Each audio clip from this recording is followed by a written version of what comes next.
Alrighty, guys. Jason Payne, owner of State 48 Roofing and host of the Sexy Roof Status podcast. Just jumping into it right now. I got Dylan and our videography team here today helping us out. And always give a shout out to Dylan. If you ever need him for videos or pictures, photo shoots, that kind of stuff, he does Blake's stuff as well too. Does my stuff too. Yep. So he's Blake actually referred me to him, and have not been disappointed. So Dylan, what's your handle? Dylan H. Burns on Instagram. You can follow him, and you'll see me and Blake pop up there in stories and reels and whatnot. So, yep. So I brought Blake on today. I've known Blake for 2-3 years, somewhere around there. Yep. And got referred to him by I don't know what to call her, a social media person contact that I was using, and she's like, "Hey, have you heard of Blake Clark?" I'm like, "Who's Blake Clark?" And I'm like, he's like, "Dude, you got to know Blake Clark. Like he's killing it. He's doing his thing. He's in the Southeast Valley. He's a realtor. And as you guys know, my roofing company, one of my target markets is real estate. And so I reached out to him and said, "Hey, let's go to lunch." He's like, "Yeah, dude, super cool nut to give me the bird or book me out 3 months." Said, "Yeah, dude, let's go get a salad at Caldwell County Barbecue." I remember. Yep. And go sit down and chat. And so basically it came down to me just sitting down and just chatting with Blake and hit it off from there. And I think the best part about our relationship is that we both have the same mindset. Yep. Because it's hard to stay friends with people that don't think like you. Absolutely. Right. And that's what's kind of attracted me towards you and towards Michaela and your entire team. Mm-hmm. So let's jump into that. So go ahead and introduce yourself and also your brokerage and what you do, where you're at right now, and then we'll go reverse mode for a minute of where you started, even the brief 3 years that I've met you, but maybe even a little bit before that. So cool. No, I appreciate you having me on. So my name is Blake Clark with the Clark team. I am a broker here in the state of Arizona right now for real estate, and I am actually the owner of Limitless Real Estate, based out of the Southeast Valley. Queen Creek area is where I'm at specifically, but we do all of the East Valley area. So started off solo agent, going on to 8 years. Decided to start a team, I think, on year number 2, scaled that up, kept it, I wouldn't say scaled, we kept it kind of small, about 10 to 12 people. We've always had it that size. Did that for about another 3 years. And then last year we decided to launch our own brokerage. And so we went full speed into that, and we're up to our 46th agent now. Not specifically on my team, but within our brokerage. I still have my team, and then I got 3 other teams within our brokerage now. But so we got mixture, solo agents, other cultures, and everything. It's been really fun. So that's where we're at now.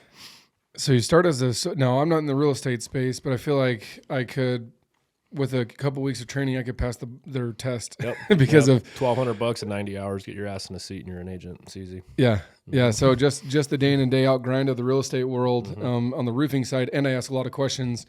I feel like I kind of get a feeler, a vibe of what goes on there. Yeah. So what was that day where you're like, hey, I'm a solo agent? Because there's guys that do solo agent. They make ton of money. I mean, you make killer money doing a solo game. Yep. But why did you go from a solo game to your team at the previous, not to where you are now, but the previous brokerage you're at? What made you jump from a solo team member to getting a team? I didn't want a team to begin with, to be honest with you. It was never really in the plans for me. I was doing just fine, like you said, being a solo agent, making good money, making my own schedule, zero responsibility to anybody other than myself and my customers, obviously.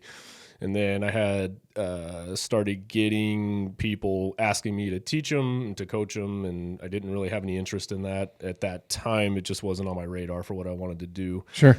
And then I had this one young lady was like super persistent. It just got into the business and asked for help. And then the timing was just right with it because I was very busy. I had, I don't know, something like 8 or 10 transactions, which isn't like something crazy extraordinary, but it was just enough to where I was busy. I needed help. It was taking a ton of time, a lot of buyers and stuff like that. And I said, I'll bring them on in exchange for coaching and training, but also having some assistance with, showing and opening doors. And so she was actually my first hire. And then as soon as I brought her on, another girl I'd gone to school with got into real estate, and she asked the same thing. Hey, I'm getting into real estate. Can you come help me? Reluctantly, I'd said yes. It wasn't really something I'd wanted to do. And she came on, and then we were in this brokerage at the time. This was before I was at my previous brokerage, when I first was with my very first broker. Sure. He operated out of his house, like super good guy, trained me, coached me, taught me everything I needed to know from like a mentorship program, but he didn't have anything to do with like teams there. I was like the first one. He didn't know what they looked like. He didn't even know like how to structure them. I didn't know how to structure them. I literally just fumbled my way through it. And because that's a completely different mindset going from, being on your own and doing your own thing to like being a leader and having a team and have people depend on you. Exactly. Whether it's for leads or leadership or training or coaching. Right. Completely different mindset and viewpoint and vision. Right. Because now you bring people on that now you are now in charge of and they keep you accountable. And on the flip side, you have to do that as well too. Absolutely. And so we just figured it out. it was super sloppy. I wouldn't even call it like a great structure at the time. My splits were like super low. I didn't really know my value with them or anything like that. Sure. And then a good friend of mine who ran a pretty successful team at the time, he had like 50 people. I went to him and said, can you teach me like how to clean this up? Because it's just kind of messy. I didn't really know what we were doing. We were doing okay, but it didn't feel like a business or like, anything formal. Sure. So I went to him and he's like, honestly, your first hire should have been a transaction coordinator / assistant to help you. That's really where you should have gone. So did that and took a lot of what he taught me. There were some things that he did that I just didn't like, and I was okay. I changed those and made it my own. And there's things that he did great that I liked, and I kept, and I still keep to this day. And then that was kind of the birth, I would say, of our official team. And then from there, like I've never put anything out to, hey, come work with me. Like you guys will never see me on social media. Hey, I got openings on my team here. Come on over. Like I just don't do that. Everybody that's been there, they found me and wanted to come there. So going off of that, Yep. you went from just the school of hard knocks, right? Because you didn't, your trainer didn't know how to do it, right? Because he didn't have a team behind him. No. So you couldn't go to him for advice. Right. And you're just doing the best you can, as I call it, throwing shit up against the wall and seeing what sticks. And I did that too in my roofing company, right? I'm like, I didn't have a coach. I had 9 years of roofing experience. I'm like, if this dude can do it this way, I can do it this way and better. For sure. So I'll be okay. Yeah. And so you do that. And then what made you reach out to that coach, to that friend, that buddy that became like a trainer, right? It was just because at that point, it was like, okay, I wouldn't even have called it a team. It was just more of like somebody coming for like help, right? They just wanted help. And I knew what I was doing as a solo agent. And, so I didn't really have like here's what it's going to look like. Here's what the structure is. Here's how the split should be. Here's how the I didn't have SOPs, any of that. systems. I did none of that. It was literally just here, let me coach you and show you. And when you close a deal, I get a little bit of it. And that was that. And there wasn't anything formal behind it. Totally. And then as they started seeing some progress, like scaling up pretty quickly, just from using what I was teaching them and my lead gen and stuff like that, I was like, okay, we might have something here. But it was more also out of people kept coming to me like, hey, I want you to teach me. And I was like, holy crap, I got, before I know it, 3-4 people. And I was like, I don't know what the heck I'm doing here. Like it should probably be a little cleaner than what we have it structured. Like I don't even have like a formal team agreement set up or anything. Like it was crazy. So totally. So he sat me down with his transaction coordinator, gave me all their systems, their processes, and obviously I helped him, paid him with coaching and whatnot, and just scaled it up, and I ran with it. And, and before I knew it, within a year, we were at 12 people, and I think in some aspects I probably took on at that time people that I probably shouldn't have because they just didn't really fit the mold. Not that I have a problem with like seeing more in people than they see in themselves. Like I believe everybody can do what the heck they want, which is good, but I don't think people believe in that in themselves. And it turns into a situation where when you believe in them more than they believe in themselves, like you got to go. You got it. And so there was one point where we scaled up. We were like at 15, and I was just like, this isn't working. We got to rebuild it. Put feet to the fire. Said, here's what your goals are. And if you're going to be on my team, this is the stuff you got to hit. And I knew like by default that some people would fold out because I just knew they couldn't hit those numbers, or they weren't going to hit those numbers and have aspirations. Sure. So it's like by design. So I had 4 people bounce, brought it back down to 10, and the 10 I have is my same core I've had for like 3 years now, and they've been great. So, that's cool. Yeah. So cool part about, obviously I talk about a lot about Grant Cardone on here. I don't get paid for that by any means, but I'm heavily invested in Cardone University and our training and whatnot. But the cool part that I think that in the story that you're telling here, the part that I love about it most is that you said yes when she came to you and said, hey, I want help. You didn't say, I don't have SOPs, I don't have systems, I don't have a contract, I don't have 100 reasons why not to do it. Yep. You said, Grant's thing is say yes and figure out the rest later. Yep. Right. And so that's kind of what turns me on in the entrepreneurial mindset. Is a lot of times we're like, oh, I have all my stuff together. Here we go. Slows you down. Right. And so funny with this podcast room, the story we did last time with Terrence is this room. You should have seen Dylan sells the pictures and the videos of this room. You should have seen it before. It was a freaking mess. It was a nightmare. It was a hot mess. And I I committed to Dylan, said, hey, yo, let's do this. I'm in, fully invested. And he's like, cool. I was like, hey, one of my buddies wants to come host his podcast in my studio. And it's a freaking nightmare. And I'm like, yeah, I was like, we got some stuff, but whatever. And I was like, he's like, can we do it on Friday? And it was like Wednesday, Tuesday, right, Dylan? And I'm like, I was like, yeah, dude, Friday at 3:30. So I called Dylan and I was like, hey, yo, bro, let's go. He's like, hey, I got you white glove service. We'll make it happen. And then boom, literally walk in here and I'm like, are we in the right studio? Yep. Because this is literally a shell with like 2 speakers, you know? And so the point of that is being able to say yes and figure out the rest later. That's where one, but I love how you did both. And I've done this as well too, where you said yes and then you figure out the rest later, but then you didn't just do it by yourself. Is you actually humbled yourself, because Brandon Dawson, who's one of my coaches, talks about the humility and vulnerability and being able to have both of those to go to your buddy and say, hey, like I brought this person on and he was like, first thing, boom, wrong hire. Right? Now, it wasn't a bad hire. It was just strategically, you should have done this one first. But the fact that you reached out to where you didn't say, oh, I'm not going to hire you because I got to talk to my coach first. Or I got to ask these questions. It's like, yes, come on. And then we'll go from there. And then you got your trainer to come in and help you and coach you and move you in that direction. And then I call it the Slingshot Effect. When you get a coach, because I offer coaching programs too, when you bring in a coach, they've already gone through all of those trials. They've already failed at all those places. And so their value and their knowledge that brings people to attract to you is like, Blake has his shit together. He's dialed in. He's got his systems, his processes. He has his lead gen, right? One of my roofing buddies lives in Florida. Lee Haight talks about that. He's like, if you don't have leads, he's like, salespeople are not going to come to you. Not at all. Like, it'd be like, oh, cool, come on over. How many leads you got? I have 0. I always laugh at these people because I get this shit in real estate all the time where they're like, it's like some pride thing that they're like, we don't pay for leads. It's all organic, which is okay to some extent. And I mean, that's like, it's okay. Like my business is pretty much word of mouth at this point, like me personally, but that's because I can't be any busier than what I am with my personal business. Sure. And that even word of mouth will sustain me 5 to 7 transactions per month. And if I was like, okay, great, I want to scale up even higher and do more, but ultimately we do leads, we do pay traffic.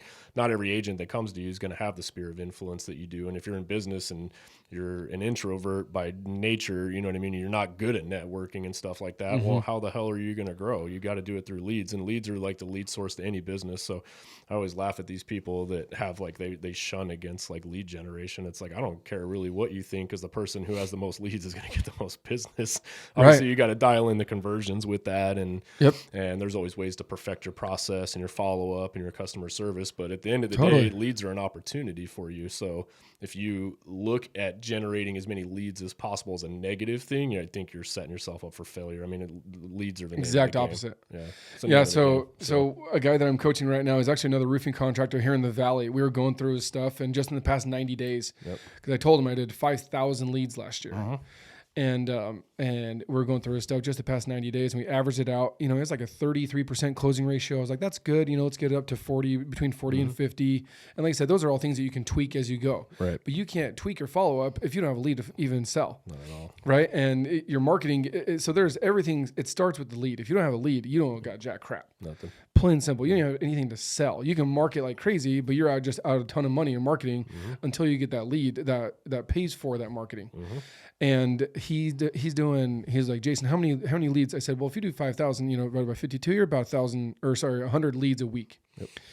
And he's like, dude, are you kidding me? I'm like, yeah. And he's like, how'd you do that? And I was like, well, let's see how much you spend on ads and stuff. And I was like, we went through Yelp, we went through Google, went through BBB, went through all the real estate stuff, right? All the magazines and billboards and shirts and hats and truck wraps and banners and all that stuff. And I'm like, I have 50 times the budget that you do because I believe in that marketing to generate those leads. Right. Because word of mouth. Now, my uncle, his roofing company, he used to tell me all the time, when it rains, they'll call us. Yeah. And that was kind of his marketing thing. And I'm like, wrong state for that. Right. But like in 2019 and 2020, when we got 1 inch of rain accumulated for the entire year, both years, what do you do when it doesn't rain? Right. And so my thing was like, okay, generate like lead generation. And so he's averaging right now 3 leads a day, so 15 a week. Yeah. And I said, yeah. And I said, well, you only have 1 sales rep to keep you busy. I was like, I have 4.5 sales reps. I was like, that I got to keep busy, and we're averaging 4 to 5 bids a day. So we're doing 100 a week. So I can't do 100 a week. You can't do 100 a week. right? Even with your lead gen and your personal referrals, like, Absolutely. Blake's the shit. We're going to use him. He's going to sell all my houses. He's going to kill it. Yep. Like, cool. I have 100 leads a week. You're not Superman. It ain't happening. You're a stud. But even then, we only have so many hours in a day. And so that's where getting team, and the purpose of the podcast is to grow and then be able to delegate. You trust your team that you train and you coach to take those leads and convert them into sales. And obviously you get a cut of it, but you're changing their life. And that's what I love about it. Because you said you're pushing 40, 50 people in your team, right? Not on my team. My team's 10, but in our brokerage, yeah, we Your have total. brokerage. Yeah, we got 45 as of today. Right now, we're growing at about 2 a week. Seems like in this year. Yeah. So even your personal team. So let's not talk about your brokerage. Yeah. Even in your team in itself, you got 10, right? So you plus 9. So you're cutting 9 checks every week, or whenever they come in, right? Yeah. But for lack of better words, you're cutting 9 extra. You're paying for 9 additional mortgage payments. Yep. And car payments and formula and diapers and school and soccer and dance. I know your daughter's in dance, that kind of stuff. Like I take super pride in that. If you're a good leader, you're going to carry their stress, which some people may disagree with that, but I do. I have people that, I got anywhere from family people to single moms to anywhere in between, no kids, but just starting out, and nobody wants to see them struggle, and they have down months, you know what I mean? And it's like, whether it's your responsibility, which in some ways it is, and a lot of the ways that your employees for not putting in the work, especially in a commission-based environment, you still carry the stress of making sure they got paychecks and can pay their bills. You don't want to see your people struggle, So. Right. And it's the coolest part is people, especially in the roofing world here where I'm at, a lot of roofing contractors have egos and reputations to protect and all this stuff where like they treat other roofing contractors as like competition, which in the end of the day we are, just like with you and your other 50,000 agents that are in Arizona. But like, it's funny how when I started treating other roofing contractors as allies, like my company just like boomed, skyrocketed, because it's well, if they're busy and they can't get a job done, who are they going to call? Hey, you want to partner with us on this? You want to subcontract? Like, there's so many opportunities. That's the same thing with me. Like, I don't want to sell houses like way the heck out in like New River, Arizona. Right. I might as well just kick that out to an agent and partner with them out there, and there you go, run it. You know what I mean? Like, it's crazy that people are, and then there's also just jobs that, same thing for you guys that, you can probably take on that a little guy couldn't. And there's complex situations that I can solve that a traditional solo agent wouldn't be able to solve because of my resources. I work with hedge funds. I got $50 million in a bank account that they're pushing me to spend right now to buy houses, investment in rentals that, a traditional individual solo agent may not be able to do, Could you, if you were doing the solo game, I'm trying to prove a point here. If you were doing your solo game, those hedge fund guys that came in and gave you 50 mil and said, hey, we need to spend this, would they even have talked to you as a solo guy? Probably not. I mean, we definitely leverage each other. I mean, and everybody has different resources too, but the thing is that cumulatively between 40 of us, we all, like, I got a guy in there that does nothing but land for us. I mean, if I call him, he will find it because he's good at it. Where if I was a solo agent, I just wouldn't be that great at it. Right. And I got somebody that focuses on commercial, and I got somebody that focuses on development and building. I have an agent right now that deals with nothing but builders, small production builders that builds. So I have the resources behind us as a team accumulatively to say, hey, whatever your problem is, we can solve that for you. Now I have it, like one thing I'm going super heavy on this year is just buying like ugly distressed properties, which is something I never really didn't understand the process. And we're doing that now. And there's a ton of them out there. Nobody even realizes that. Where when I was a solo agent, I had no friggin' idea. Like, I don't have $500,000 to pay cash for this house. What the hell am I going to do? And I missed a lot of opportunities. And make a couple bucks on it too. Yeah. I had no idea how to buy it, how to flip it, how to dispo it. Like, and as a solo agent, to try to figure that out on your own without a coach or a mentor or a team that does it and stuff like that, like, it's risky. I'm not gonna say it's not impossible. I know some that do it, but like, I got the team behind me where it's like, hey, I can buy it. I got 2 people in house that flip them. I'll flip them with them. We dispo them. But it's just one of those things. Like, we've gained so much more traction as a group, as a whole, working together and like basically pooling all of our resources together than I ever would have had the bandwidth for as just an individual agent doing it. And I did okay. I mean, I did good as solo, but I looking back now, I wouldn't want to compete against myself when I was an individual solo agent going in to a listing appointment. Take year 1 me solo to year 8 me now brokerage owner. Like, I would have killed me. Like Right. I wouldn't have had a chance. And that's the cool part there too. So you think of like yourself, even if you stayed in the solo game for 8 years and you're there as a solo compared to a team right now. Yeah. If you were to go up against to get a listing and it's solo Blake compared to team Blake, you would smash those guys. Easy.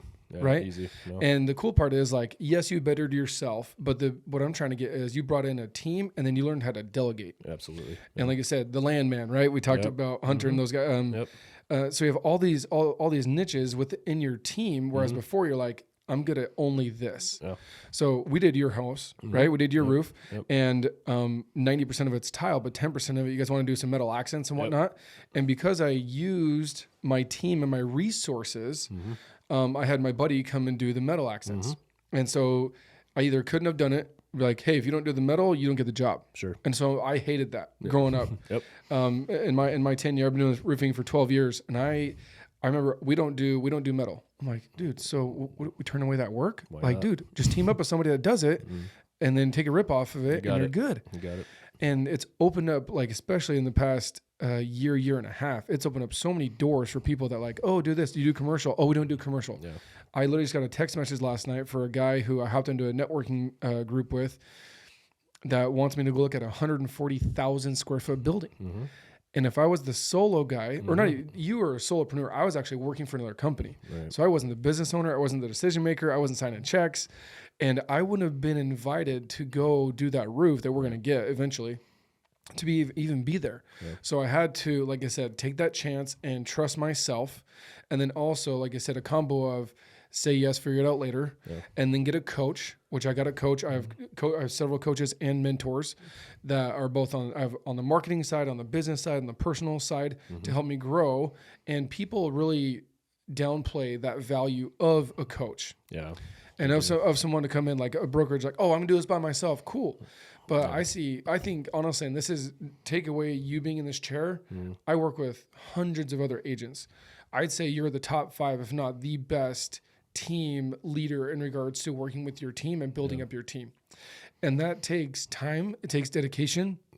But that's what I love about you and your team the most is that like you guys literally are a team. Like this isn't LeBron James and the Lakers. No. Because it's like LeBron plus the team. It's like, no. Like you're like the Phoenix Suns. Yeah. Right. You're not like the Lakers are like, you have Blake and everybody else that sucks. No. Right. And you have this all-star MVP that's setting all these records and all that crap. I'm like, dude, you guys are like 500 and you suck. Yeah. So, but like you have the Phoenix Suns, like, yeah, you have a couple MVPs on there, right? You got the, the Bookers and the CP3s that help build that.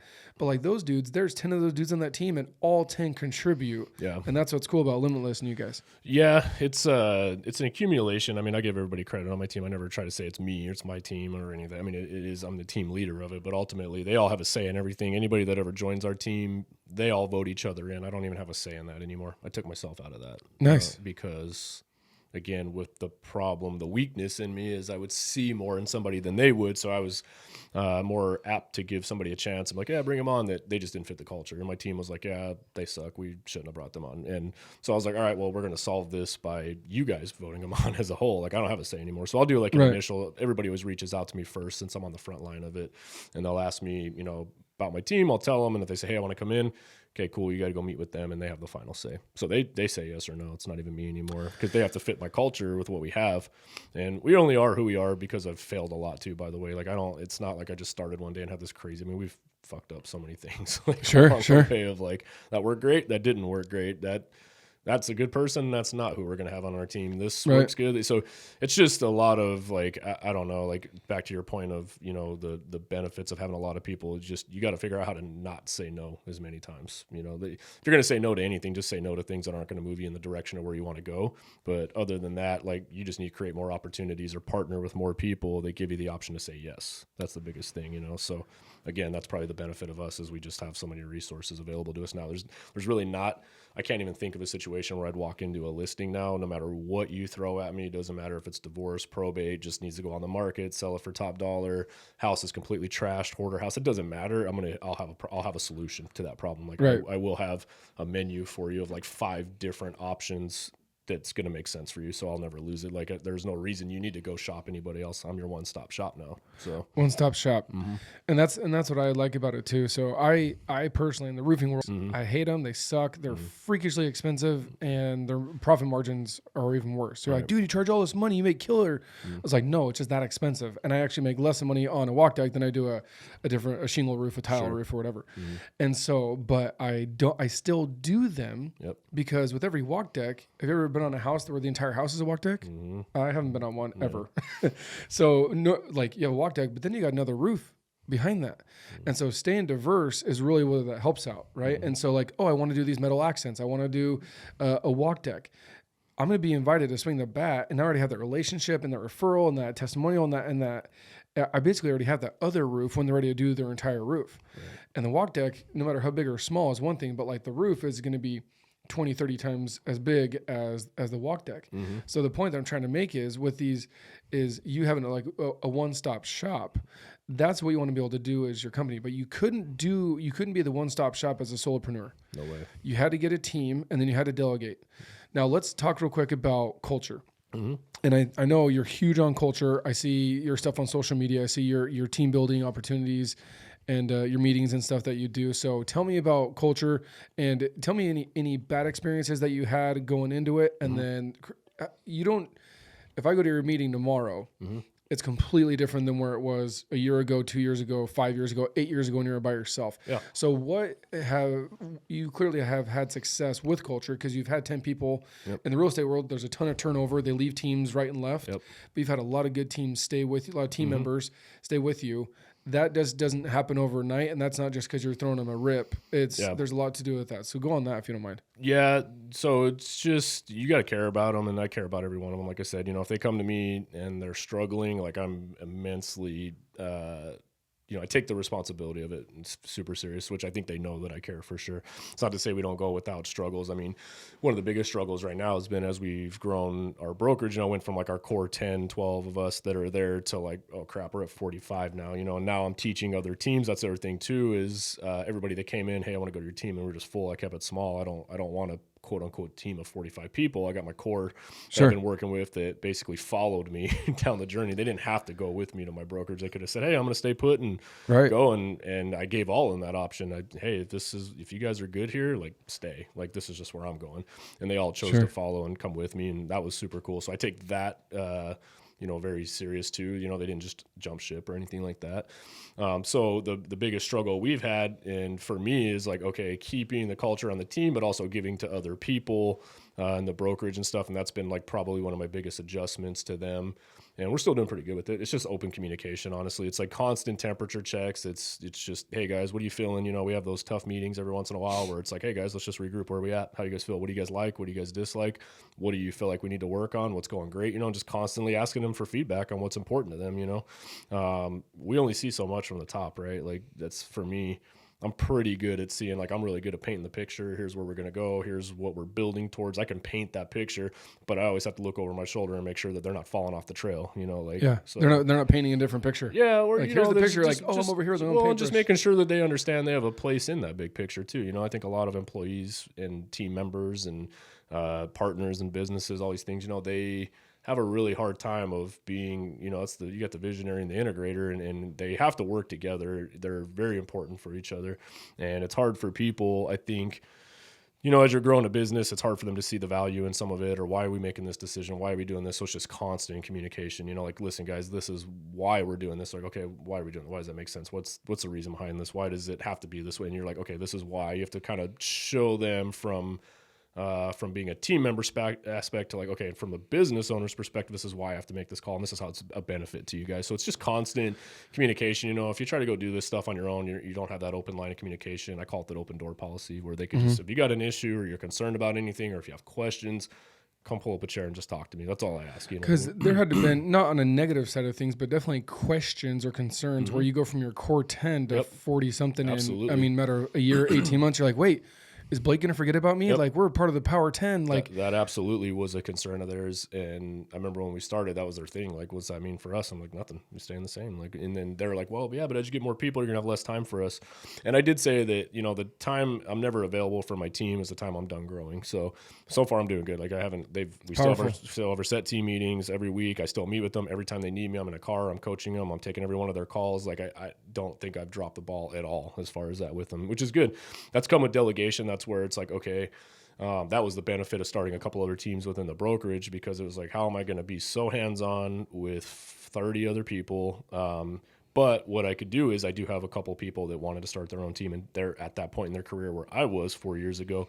Well, let me spend time developing these guys, and then I can spend time with those team leaders, coach them, train them, give them my systems and my process, and then they can basically trickle that down into their team. So now they're coaching the people that are brand new, and then I create layers between me, like come to me for like the high level stuff, where I do the high level coaching, but just for like basic questions, like the day-to-day stuff that'll slow down somebody like me.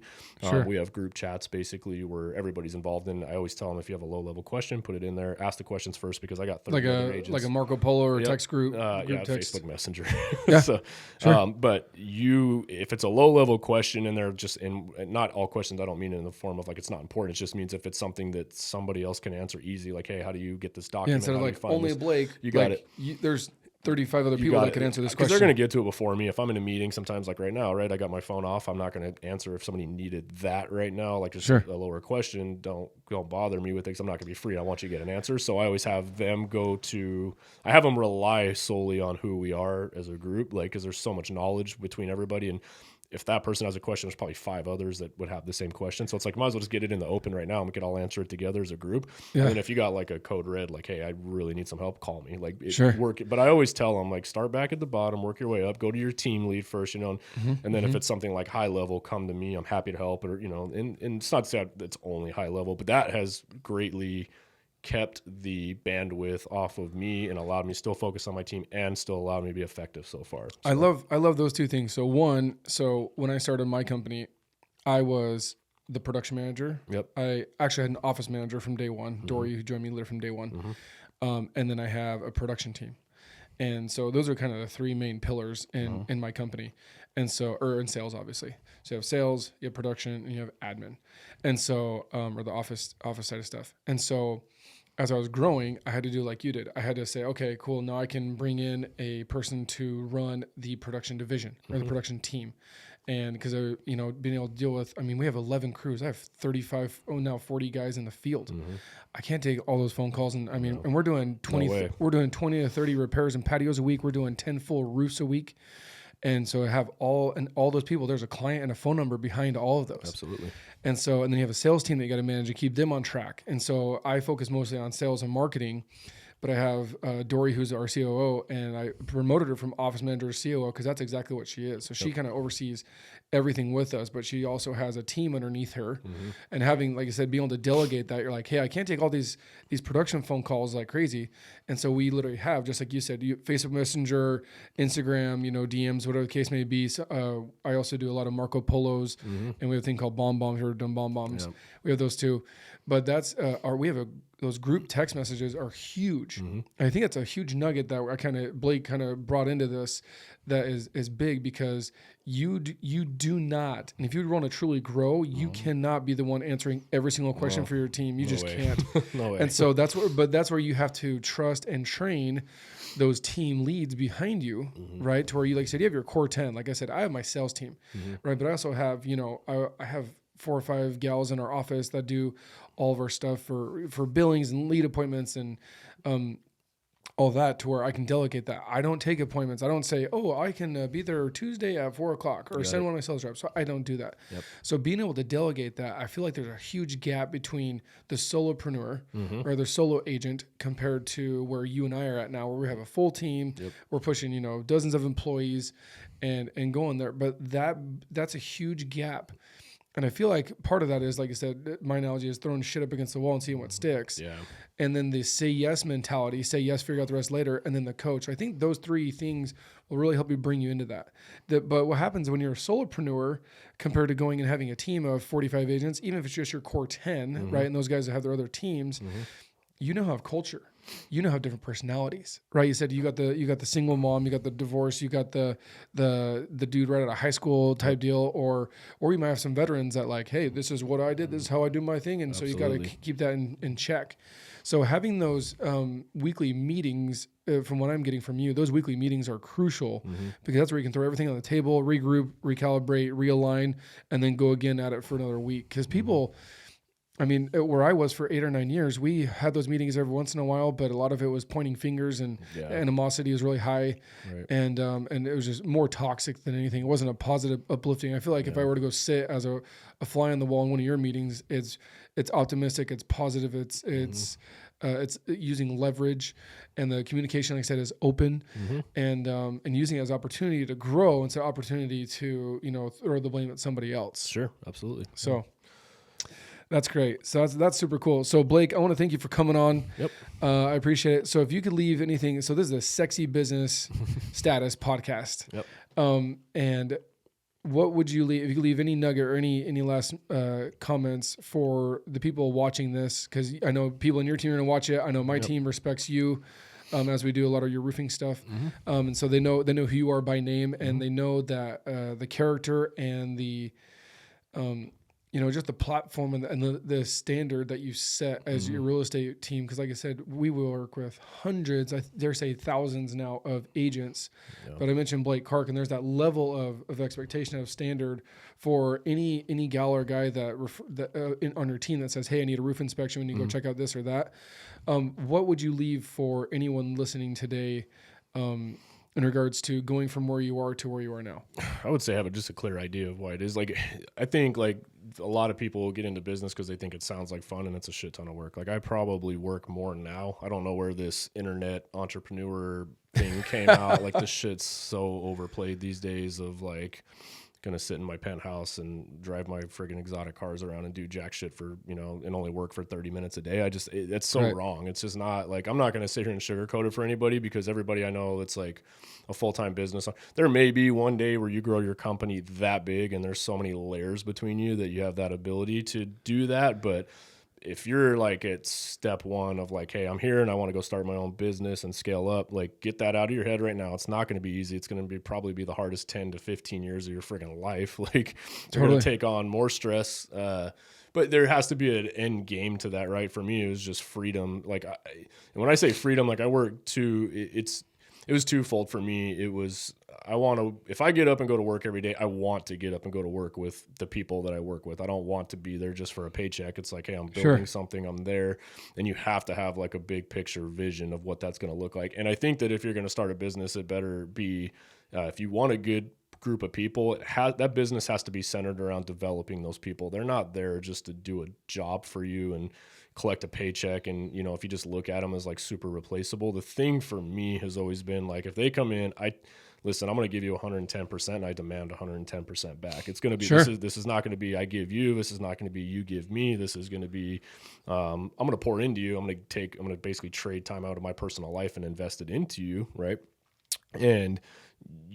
But I'm going to give that to you, and I'm going to help you win, basically. And you're only going to win unless you want to win. But I'm going to give it to you, and I'm going to help you win. I'm going to show you how to win. I'm going to pull the curtain back on my business, and we're going to do this together. Sure. And I think a lot of business owners really screw that up. They, you know, right. And I think that's a huge point to make. I feel like the stereotype is like, okay, you're going to come work for me to make me a shitload of money. Yeah. And you're going to help me get my second house and all my exotic cars and my yacht and my this and my that and that, you know, and then, but you're going to stay here. You're going to get the same paycheck every day and every Friday, and you can't complain. You can't help grow. I'm not going to help you grow, but you're going to come in here, getting your check, and you're going to be grateful that you get that paycheck. Right. It's wrong. Like, that is right. And you're going to have so much turnover at that point. Because again, the reason I don't have a lot of turnover is because I care about my people, you know. Now, do they disagree with some things I do? Yeah, they may not get it. They may, you know, there's just, it is what it is. There's some things as like a business owner, you're going to have to make some unfavorable calls. Totally.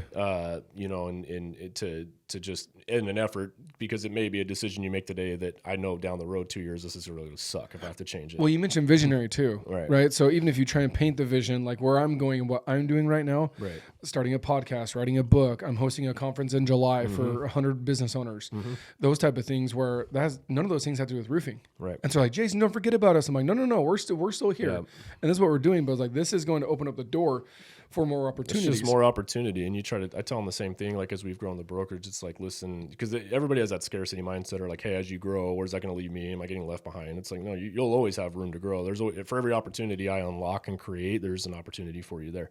Doesn't mean you're guaranteed, but everything's there. And, there's people, as with, the number of averages, right? You're not going to have your entire company. Not all of them is going to be 100% engaged. Not all of them are going to be 100% motivated to be a top tier high producer. Some of them are very comfortable with just a normal steady paycheck, right? You got some people that, I want to make 2, 3, 4, 500 grand a year. Cool. Well, here's how you do it. I'm going to show you. All you have to do is work for it. Put it in. And some people are going to say, well, I don't really need that. Like, it sounds good, but I'm honestly happy making about 100, 150. That's my sweet spot. And I can go take my weekends off and go vacation around and travel. That's okay too. I don't care. Cool. But I'll have the options for you to do whatever you want to do. You have to just show me through putting in the work. And then the more work you put in, the more I'll help you. So the other cool part that I see with Blake, and I do this as well too, especially my sales team, I'm like, there's no cap. I know in the corporate world, there's a cap. Like if once you sell this, you won't make any more money, or we plateau you here, or you actually like go into a decreased pay structure once you hit X. Like there's no limit. I always tell my guys, I'm like, dude, like you want to do $2.5 million yourself? Cool. That times whatever your commission percentage is, that's what you get. Absolutely. And so the natural mindset is like, they'll do the reverse math. Okay, if I make 50 or 60 grand right now and I want to make 100, that means I have to sell this many roofs at this dollar amount to get to this much revenue times this percentage will get me, once I hit 100K, then I've made it, or I'm good. And you know what? To some people, that's totally cool. Nothing wrong Some with people, 100K is like, and I'm broke. Yeah, for right? sure. Yeah. And so that's cool. But I think the best part about that as being a business owner is being able to provide that ceiling, right, for your staff. Yeah. And so being able to have that, like, you're going to come here and you're going to be here and you can never grow. You can never excel. And that's why people say that, people don't quit their job, they quit their boss. Quit their boss, yeah. And I think they quit the opportunity to grow with their boss. Right. Either their boss doesn't have the vision. That's why I left with working with my uncle, because he's on the back end. He's in the retirement mode, right? More of that kind of game, which is cool. I'm 30 at the time. I was 32, 33. Like I'm almost your age. We're cruising. Like this is go time. Yep. And the sky's the limit. And so when I was trying to be a rocket, he'd be like, okay, but the rocket can't go higher than here. I'm like, dude, a rocket's supposed to go to the moon. Right. It's supposed to go like this. Like Elon Musk says, open up the walls and just go up. Some people just don't want it, and that's okay. I mean, there's nothing, like, I've probably learned that. Like that was a big struggle for me, like for a long time, especially when I was like super young and motivated. It's like, why wouldn't you want to make as much money? Why wouldn't you want it? And then I became a business owner. I realized it's not for everybody. Like it's a shit ton of stress on some days. Like some days it's like, you want to shut. There's probably been multiple times where I was like, I'm just going to burn the whole ship down and start over, do something, it's just it's just how it goes, everything goes wrong. And some people, plain as day, are not cut out for that. Like, I don't care if I were to write you a check for $2 million, you would fold under the pressure of being a small business owner some days. Totally. And other people are 100%, they're okay with it, and it's what they want, and their why is so much bigger than just a paycheck, and that's what's going to get you through, because eventually the money's, it comes and goes. You'll make it, you'll lose it. But if you're trying to grow a business, just make sure you always have a place for your people. That's all it is. Like, just, if you're painting the picture, here's how it's going to benefit you, and make sure there's always places to plug them in, and make sure the people that are working their friggin' tails off for you always they're the first that are getting opportunities. It's a thing for me. If I could see you're working your friggin' butt off, you're consistent, I could see you're trying, you're giving it literally your 110% every day. You're not inconsistent. You're just putting in the work and you got the drive. I'll do whatever I can to help you go even further, Sure. Putting half-ass effort and half-ass minimum, I'm still going to help you, but I'm not going to help you as much as somebody I know that truly wants to help. Yeah. Yeah. Like that's because I got limited time. Where am I going to spend it? I'm going to spend it with the ones that are going to utilize it. Totally. So. And that's kind of the point that I'm trying to make with all this is I just love the fact that those that want, some people, Andy Frisella, obviously First Form and 75 Hard. You did 75 Hard too, right? I did. Yeah. So, the best part about all of that is he talks about there's people that just want to flip burgers, and that's not bad. It doesn't mean they suck. It doesn't mean that you're better than them. Yeah. Somebody's got to do it. Yeah. Cool. And I think a lot of that, the word I use is risk. So the bigger the risk you take, right, going from a salary position to straight commission, you take way more risk, but you can make a whole lot more money. A lot higher. Yeah. But some people want that consistent paycheck every Friday. Threshold. And that's right. And that's totally cool. Yeah. And some of the business owners, like, I cut 55 checks every Friday. And my goal is to make sure that none of them bounce. Yeah. Right. Yeah. And it's a lot of responsibility. Right. And some people don't want that, right? Some sales reps might be killer sales reps, because I learned that. I was like, you have a sales rep, you have a sales manager, and you have a business owner. And some people don't want to take on those certain things, and they're completely different. Certain sales guys are like, dude, I sell it, I kill it, I'm awesome. Like, I could totally do your job as a business owner. And I'm like, time out. Yeah. Completely different conversation. Two completely sides of a spectrum. Right. And so that's kind of cool. But I love giving the opportunity for your team members to grow and to be successful, because if you're helping them be successful, they will be successful as well. Absolutely. And that's one of my things that I learned from Brandon Dawson. I did a 10x360 event with him. You should look into it. It's a couple bucks, but it was totally worth it. He talked about, and we do this with our team. I literally did it last week, and we do it at least once a quarter, or at least once a year. If not, I'm trying to do it every quarter to go back and reevaluate your goals. But it's not the goals. He's like, you need to, with an employee, with the $12 an hour burger flipper to your number one go-to goat, closer on your team, and everywhere in between. And you need to have, and he talks about having 3 personal goals, 3 financial goals, and 3 business goals. And the business can be within the business, or maybe they want to start their own business one day. That could be a business goal. And so they talk about your professional goals, your personal goals, and your financial goals. And so their financial goals, and there's 3 of each. And you let them write them down. And we've done this. And that's been huge for me, because like I said, you have the stereotypical, like, you're all going to work for me and you're going to make me a shitload of money. Right. And that's how, where I used to work, that was the thing, is there was no there was no camaraderie. There was no like team building. It just wasn't a thing, or it wasn't as much as I wanted it to be. And they knew that. So there's a lot of resentment from, oh, here comes the boss and his nice truck and he's always out of town. He's on vacation again, and all that kind of stuff, compared to like, hey, what's up, man? How are you? How's life? How's this? Cool. Hey, and we'll go back and, hey, tell me about those 3 financial goals. And we just talked about it last week. I brought it up again on my little dry erase board that I hold up, and I'm like, hey, and one of my guys like, dude, I already hit one of my goals for the year, and it's freaking March. Yeah. And I'm like, dude, that's awesome. But like, as a business owner, making sure that those goals get hit on an employee level are just as important. And we know if they hit those 9 goals, we're going to smash our goals. If they're winning, you're winning. That's all there is to it. Like, it's just, you don't even have to almost focus on the end number. I mean, obviously you do as a business owner, but if you really focus on your employees hitting their number one by one, cumulatively, you're going to win. Yeah, you have 48 people, or your core 10. Right. Like those 9 will help you hit yours. Absolutely. Plain and simple. Absolutely. That's great. Cool. Alrighty, guys. Here with Blake Clark, owner of Limitless Real Estate and the Clark team. Appreciate him coming in. He's been a buddy of mine for a while. Like I said, we actually did his awesome, gorgeous roof in the pecans a year ago. Yeah, it was about a year ago. Something like that. Yeah. So, anyways, brought him on. But like I said, the best part about Blake that I love is the consistency of the culture and training his team members, making them part of the team, no matter what role they fit. Like I said, whether you're the $12 an hour burger flipper, or you're the owner, or in between, and you're, whether you're in sales, or you're a scheduler, you're an assistant, whatever the case may be, making sure that everybody has their role and they know their role, and then together you guys all grow. For sure. Yep. So that's huge. So Blake, appreciate you coming on, man. Yeah, thanks for having me. And Jason Payne, Sexy Business Status. Let's roll. See you guys.